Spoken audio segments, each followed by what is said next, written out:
Hallelujah! Isang malakas na palakpakan para sa ating Panginoon. Hallelujah! Babasahin po natin sa John chapter 4, verse 1 up to 26. Hallelujah! So babasahin po natin. This is in connection with the International Women's Celebration Month.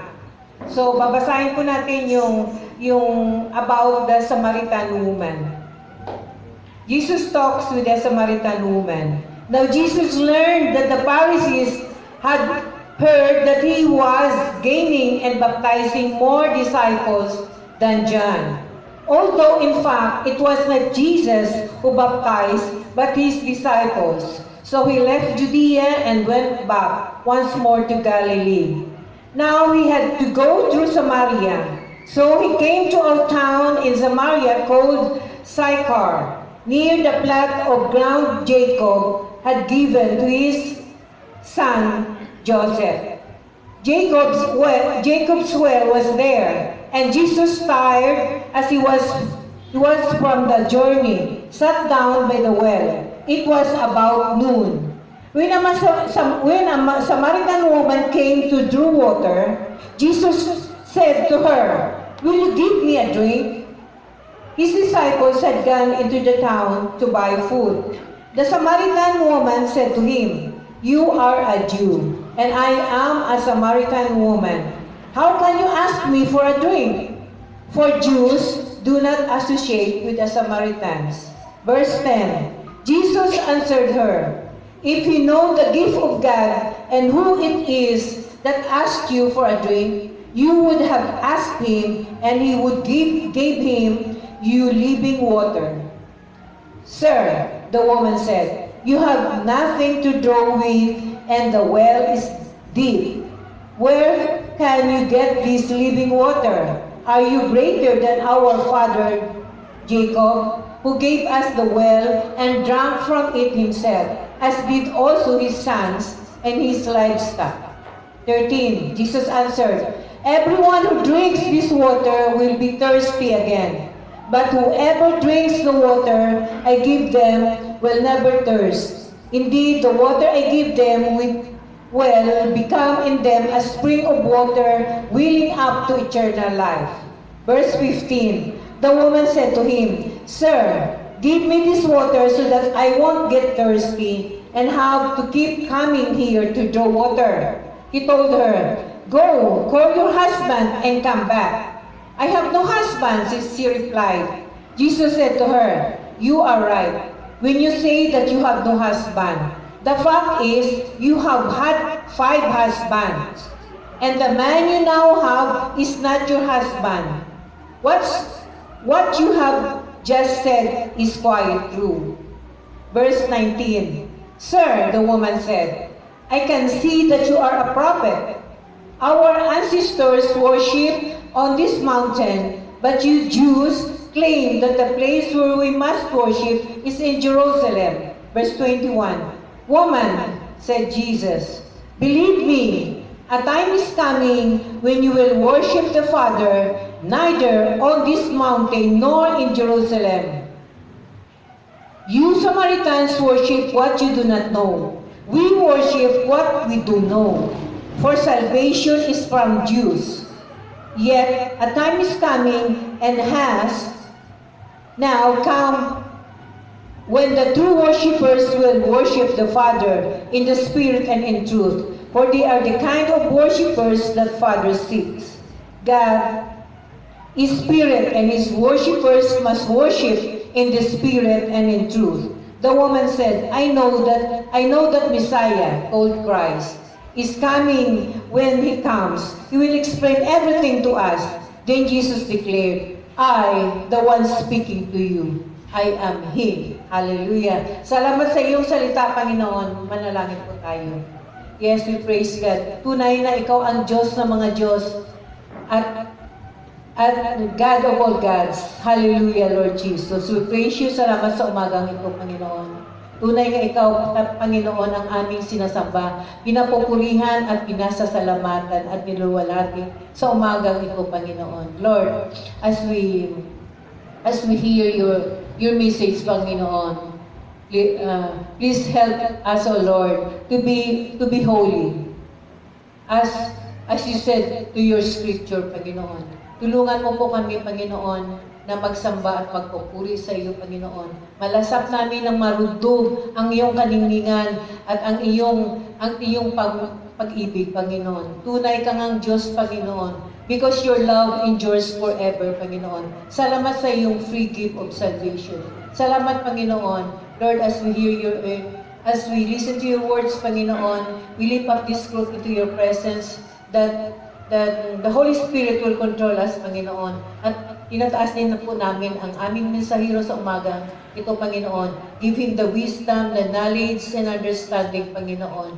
Give him the boldness, Panginoon, so that he will express your message, Panginoon, with boldness, Panginoon. Hide him in the altar, Panginoon, of the Calvary. Over him, Panginoon. We ask this through Christ our Lord. Everybody says, Amen. Hallelujah.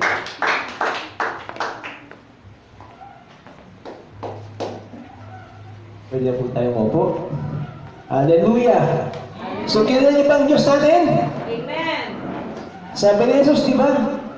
Nag-worship tayo ng ating kilalang Diyos. Kilala natin kung sinong Diyos natin na ating sinasamba. Hindi ka naman mga taga-Samaria na nag-worship ng hindi kilalang Diyos. Wino-worship yung mountain, no? So, this day, ang aking tatalakayin ay tungkol sa mga bansag, mga katawagan, mga palayaw. Dahil napansin natin sa kwento kanina, ang mga Samaritans at mga Hudyo ay medyo may hindi magandang relasyon. Nag-aaway-aaway sila, no? So, nagkakaroon ka bansag tuloy. Hudyo ka, ay, Samaritan ka. Ganon, no?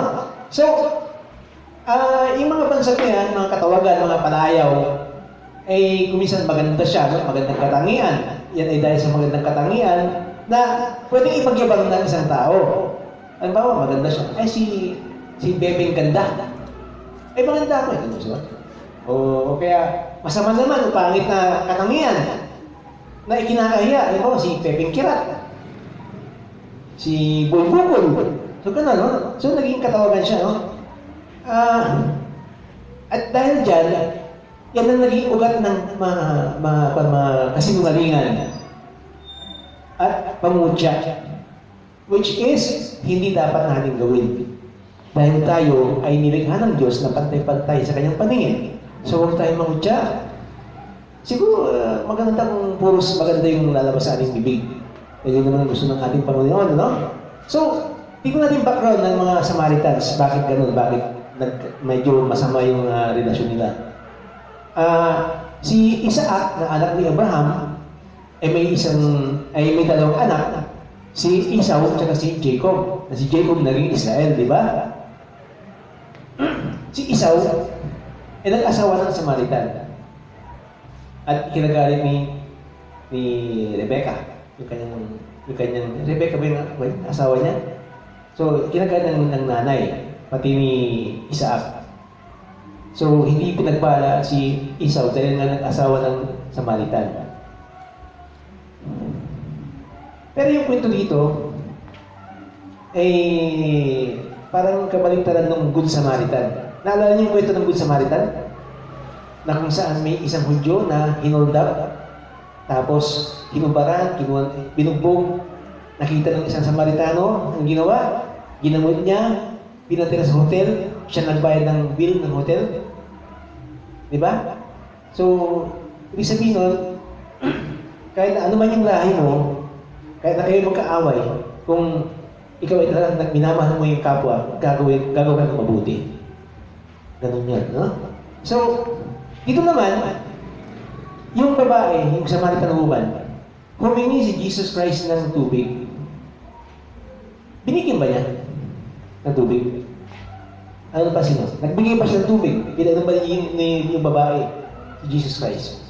Hindi, di ba? Anong ginawa niya? Kinutya pa nga niya eh. Wala kang pang-igyum ng tubig. Wala kang baso na gumagamit dahil malalim ng tubig. Tapos sabihin mo na, mas nakila ka kay Jacob na nagbigay ng balon na kung saan dyan kami umiinom, pati mga alagang hayop. Yun sabi ng Samaritano. kinutya niya si Jesus Christ. Pero anong nangyari? Instead na magalit si Jesus Christ, alam niya kasi na yung babae, alam niya, di ba? Kilala niya yung babae. Jesus is God, kaya omnipotent yan, no? Lahat alam niya, all-knowing. Alam niya kung ano ka. Alam niya na yung babae ay uhaw. Hindi physical sa uhaw, ha? Uhaw na yung uhaw sa tubig. Napansin niyo, di ba, yung babae, umagim ng tubig, tanghaling tapat. Sa Samaria, sa Judea, Galilee, ay mga disyerto yan. Tanghaling tapat, ibig sabihin, mapapasok kapag ikaw ay maglalakad papuntang balon. Iigib ka ng tubig tanghaling tapat. Usually, nag-igib sila 3 p.m. onwards. Kasi nga, masyadong mainit. Pero, iniis niyang maglakad, papunta doon sa balon, para kumuha ng tubig, kasi nga, meron siyang bansa, siguro, na nakakahiya. Which is yun nga, meron siyang naging asawa na 5. Na yung kinakasama niya ngayon ay hindi pa niya asawa. Ganun yun, no? So, makikita natin na uhaw siya sa pagmamahal ng isang asawa. Merong space yung kanyang puso na kailangan malagyan. At yun yung uhaw din siya sa kalinga ng pagmamahal ng ating Panginoong Diyos. Kaya nung si Jesus Christ nandun siya, instead na pagalitan niya o sermonan niya yung babae, anong ginawa niya? Lalo niyang pinaigting yung uhaw ng babae. Sinabi niya na, kung kilala mo ang Diyos mo na nagsasabi sa'yo, at ako ay humingi dito, ay bibigyan mo ako ng tubig. Dahil ang tubig na ibibigay ko ay tubig na hindi ka na mauuhaw. Ito yung tubig na magbibigay ng buhay na walang hanggan. Ano yun? So instead na si Jesus Christ ay magalit, hindi siya nagalit, hindi niya kinutya yung babae, kundi sinabi niya, pinakita niya na siya nga ay Diyos. Ano sabi niya? Umalis ka dito. Tawagin mo yung asawa. Ano sabi ng babae? Wala akong asawa. Oo, alam ko, sabi Jesus Christ. Dahil yung kinakasama mo ngayon ay 5 na, at yung ngayon ay hindi mo asawa. Most likely, yung kinakasama niya ngayon dito ay hindi yung Samaritan, hindi niya kalahin. Most likely, yun ay isang Hudyo. Kaya nahihiya siyang makisalamuha sa mga tao. Kaya siya ay pumunta tanghaling tapat para mag-igib. Hindi siya nagkikisabay sa mga nag-iigib doon. Ganun yun.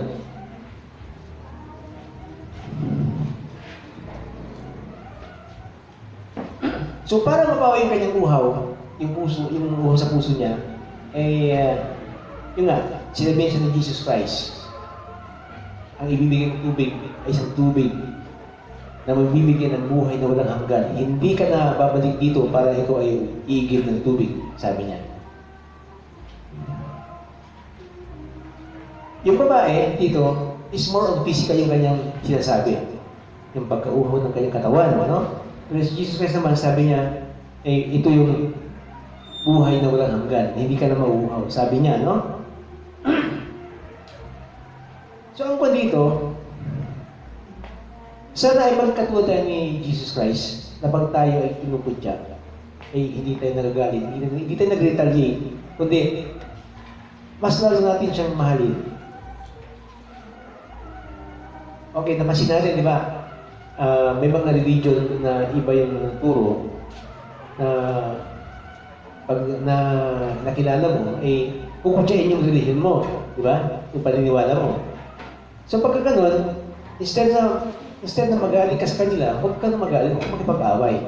Ang gawin natin ay, gawin natin, antayin natin na ipakita natin pagmamahal para yung kanilang puso ay mga hipon ng ating Panginoon at sila ay mapunta sa tamang daan.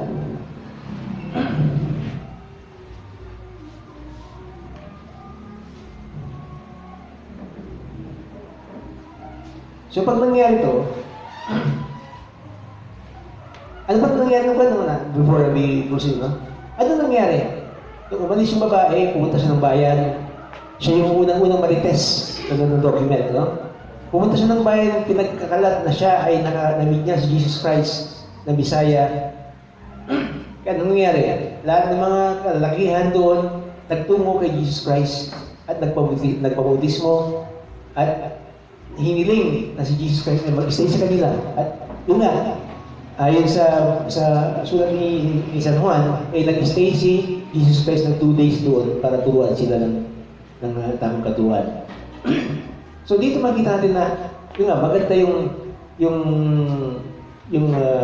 ma-recognize mo kung sino yung Diyos mo talaga na yung i-worship at ma-i-share sa iba.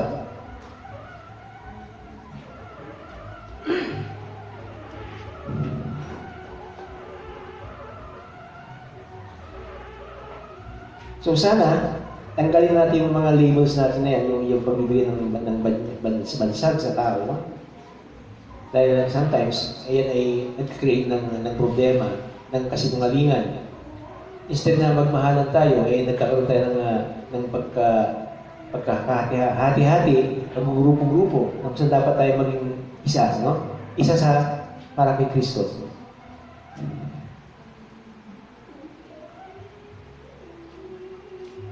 Kaya sana ay yung living water na pinangako ni Jesus Christ ay ating matanggap. Kaya nang pinangako niya sa Samaritan woman. At paano natin gagawin yun? We have to confess for our sins. We have to pray na tayo ay patawarin sa ating mga kasalanan. Dahil pag nangyari yun, ay ikaw ay for sure papatawarin ka ng ating Panginoon dahil God is faithful. He is waiting for you to repent for your sins. Ano mangyayari pag nangyari? If you repent for sins, healing will come. Lahat ng mga karamdaman natin ay mawawala. Naniniwala ba kayo? Naniniwala ba kayo na ang karamdaman niya mawawala? We must name it because Jesus Christ already took our illness. Nasusulat yan na siya ay darating upang kunin ang lahat ng karamdaman natin. Ang ating kalungkutan ay tatanggalin ng ating Panginoong Jesucristo. Ngayon, nasa ngayon mo tatanggapin mo na ikaw ay gagaling na. Gusto niyo ba gumaling? Gusto ba natin gumaling? Wala ata kayo sakit. Gusto niyo gumaling? Amen, di ba? Lahat tayo may dinaramdam, may karamdaman. Dahil yan ay resulta ng ating mga kasalanan. So, gagawin natin ganito, no? Yun na. Sinong gustong gumaling dito? Okay? Yung mga gustong gumaling mamaya, magpapahit ako ng langis, hindi ko kailangan yung mangingisay ka. Hindi ko kailangan yung matutumba ka. Ha? Because, pag tinanggap mo si Jesus Christ, gagaling ka. Through prayers. Panahin po tayo. Heavenly Father, maraming salamat po sa iyong pangakong buhay na walang hanggan. Sa tubig na hindi kami mauuhaw. Sa tubig na papawin ang aming uhaw. At sa kagalingan na binangako mo sa amin, O Lord. Tulungan mo kami na maging karapat-dapat sa iyong kaharian, O Lord. Lahat ng mga sakit, lahat ng mga karamdaman na naramdaman ng aming mga kapatiran dito, ikaswa, kasap, Lord. Lahat ng mga hypertension, aalis niyan. Lahat ng mga rayuma, lahat ng mga pagkakalimot, lahat ng mga sakit sa puso, mga schizophrenia, mga pagkabalisa, mawawala niya sa pangalan ni Jesus. Sa katahimikan ng puso, ng isip, ng mga kapatiran, tanggalin mo, Lord. At higit sa lahat, i-bless mo sila. Pagyamanin mo sila sa kanilang mga kabuhayan. Dahil yun lamang ang tanging paraan para sila yung dumigaya at makatulong sa kapwa ng Lord. This we ask through Christ, our Lord. Amen.